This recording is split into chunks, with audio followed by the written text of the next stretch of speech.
नमस्कार दोस्तों, आज के इस वीडियो में आप सभी लोगों का बहुत बहुत स्वागत है। दोस्तों, जो लोग भी लाइब्रेरियन एग्ज़ाम की तैयारी कर रहे हैं उनके लिए वीडियो काफ़ी इंपॉर्टेंट है। सो इस वीडियो को आप लोग एंड तक ज़रूर देखिएगा और चैनल पे पहली बार हो तो चैनल को सब्सक्राइब कर लीजिएगा, नोटिफिकेशन बेल को भी प्रेस कर दीजिएगा और इसके साथ साथ आप वीडियो को लाइक करके हमें मोटिवेट ज़रूर कीजिएगा। चलिए शुरू करते हैं। पहला प्रश्न देखते हैं। पहला प्रश्न है, भारत में सार्वजनिक पुस्तकालय की स्थापना किस वर्ष हुई थी? तो इसका जो करेक्ट आंसर है वो है ऑप्शन नंबर बी। 1850 ईस्वी में भारत में प्रथम सार्वजनिक पुस्तकालय की स्थापना की गई थी। अगला प्रश्न है, डीडीसी यानी कि डीवे डेसिमल क्लासिफिकेशन प्रणाली में कुल कितने वर्ग आते हैं? तो कितने वर्ग हैं? तो ऑप्शन नंबर बी यहाँ पे करेक्ट हो जाएगा, 10 वर्ग हैं। ठीक है। अगला प्रश्न है, बिब्लियोग्राफी शब्द का सही अर्थ क्या है? तो बिब्लियोग्राफी शब्द का जो सही अर्थ है वो क्या है? तो इसका सही अर्थ है पुस्तकों की सूची, पुस्तकों का विवरण, ग्रंथ सूची, उपरोक्त सभी। सही उत्तर है उपरोक्त सभी यहाँ पर करेक्ट आंसर है। ठीक है। अगला प्रश्न है, कॉलन क्लासिफिकेशन किस भारतीय पुस्तकालय वैज्ञानिक द्वारा विकसित किया गया था?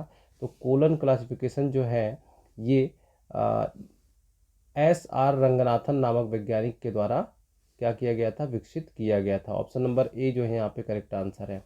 अगला प्रश्न है, राजस्थान की सबसे बड़ी सार्वजनिक लाइब्रेरी कौन सी है? तो राजस्थान की जो सबसे बड़ी सार्वजनिक लाइब्रेरी है वो है कौन सी?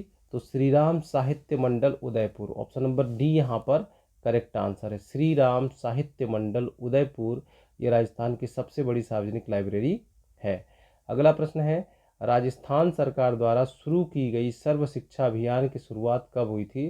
तो राजस्थान सरकार के द्वारा शुरू किया गया जो सर्व शिक्षा अभियान है वो उसकी शुरुआत कब हुई थी? तो इसकी शुरुआत हुई थी 2001 ईस्वी में। ठीक है, सन 2001 में शुरुआत हुई थी।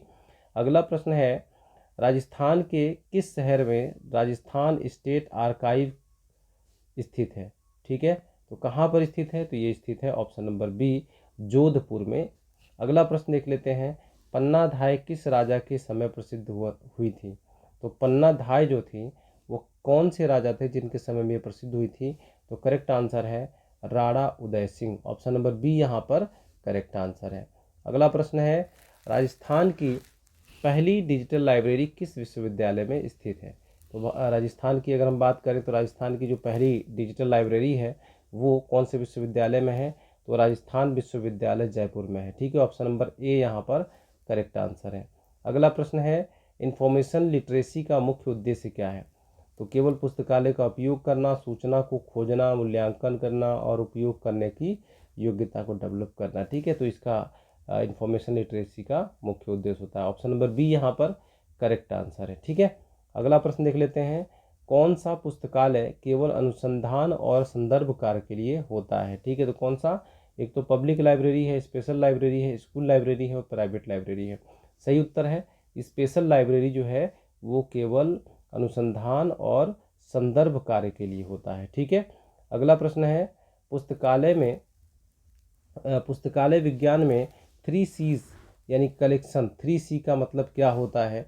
यानी कि 3C का मतलब यहाँ पे कलेक्शन, क्लासिफिकेशन और सर्कुलेशन का संबंध किससे है? किससे है? तो इसका जो करेक्ट आंसर है किससे संबंध है? तो इसका संबंध है पुस्तकालय के संगठन से।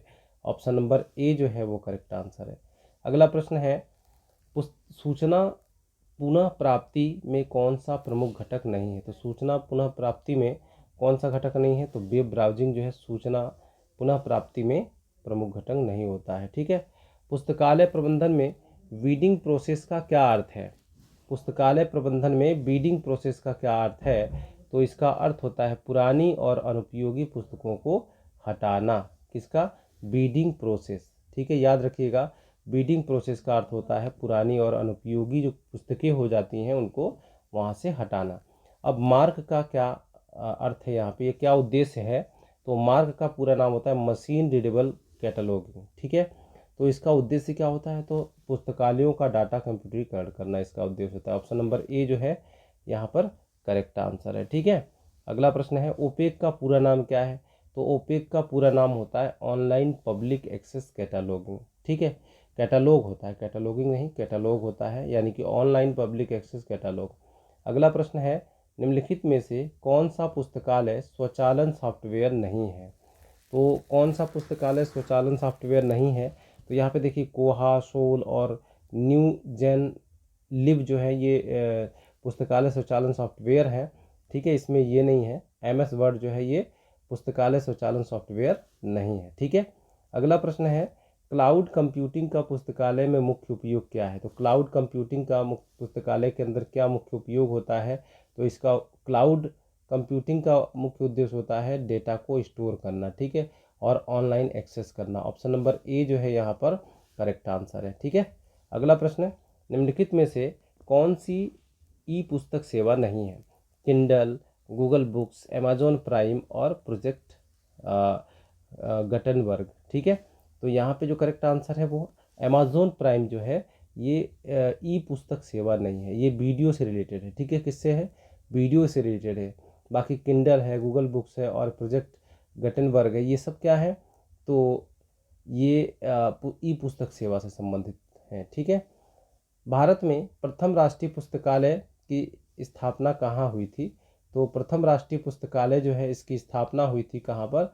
कोलकाता के अंदर। ठीक है, प्रश्न है SR रंगनाथन द्वारा प्रस्तावित 5 पुस्तकालय नियमों में तीसरा नियम क्या है? तो इसका तीसरा नियम जो है वो है पुस्तक प्रत्येक पाठक के लिए है। ठीक है, ऑप्शन नंबर ए जो है यहाँ पर करेक्ट आंसर है। अगला प्रश्न है सिटेशन इंडेक्स का मुख्य उद्देश्य क्या होता है? सिटेशन इंडेक्स का मुख्य उद्देश्य होता है संदर्भों की खोज और संकलन।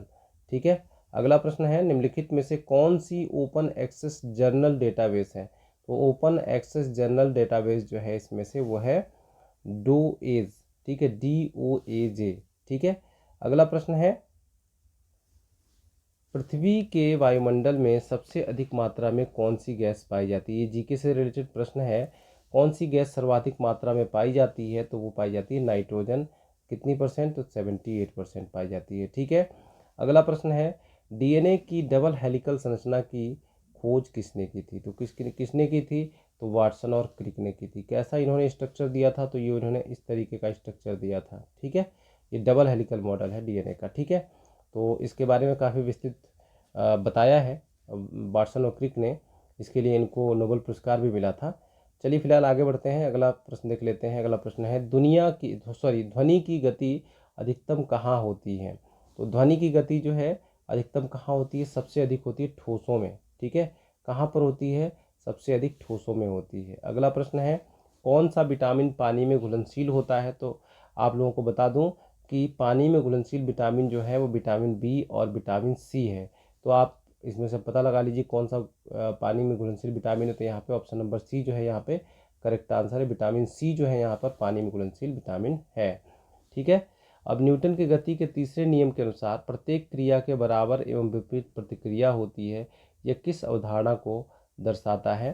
तो ये जो दर्शाता है वो ये है कि संवेग संरक्षण का नियम जो है उसको ये प्रदर्शित करता है। यानी कि संवेग संरक्षण को ये संवेग संरक्षण की जो अवधारणा होती है उसको ये प्रदर्शित करता है। ठीक है, तो आज के वीडियो में इतना ही दोस्तों, और उम्मीद करता हूँ कि वीडियो पसंद आई होगी। वीडियो पसंद आई हो तो वीडियो को लाइक ज़रूर करके जाइएगा, और चैनल पे पहली बार आए हो तो चैनल को सब्सक्राइब कर लीजिएगा ताकि इस तरीके की वीडियोज़ आप तक डेली पहुँचती रहें। ठीक है, तो चलिए मिलते हैं अगले वीडियो में। बाय बाय, टेक केयर, जय हिंद। जय हिंद।